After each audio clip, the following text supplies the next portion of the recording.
vais revenir sur la question de Jésus. J'en ai déjà parlé, mais je crois que j'ai envie d'en parler à nouveau. À savoir que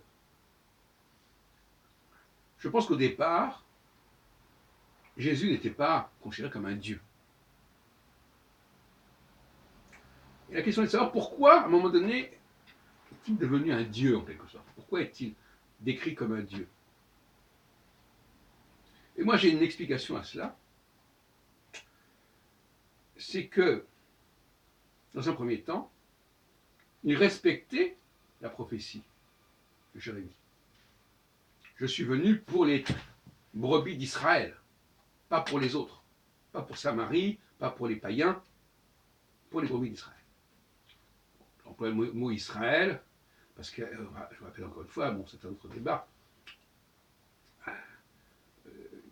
les gens du Nord avaient réussi à imposer quelque part leur terminologie aux gens du Sud.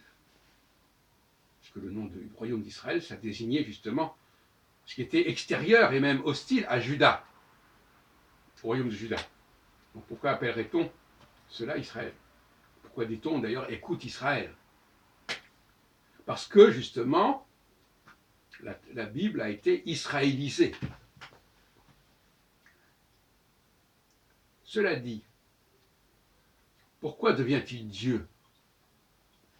Il devient Dieu, alors c'est une hypothèse que je fais comme ça, qui est polémique.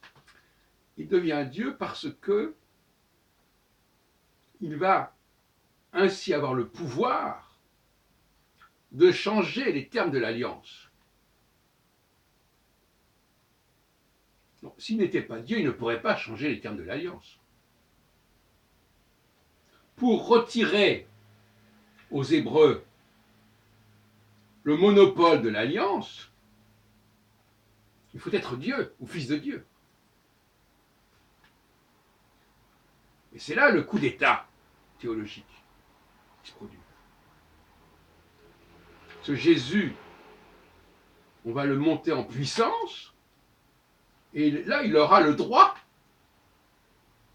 de repenser l'alliance sur la base de fautes qui auraient été commises et qui seraient rédhibitoires et impardonnables.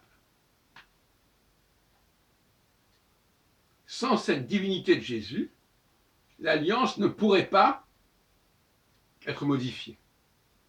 L'alliance ne pourrait pas être ouverte aux non-juifs. C'est cette divinité de Jésus elle-même qui permet ce coup d'état.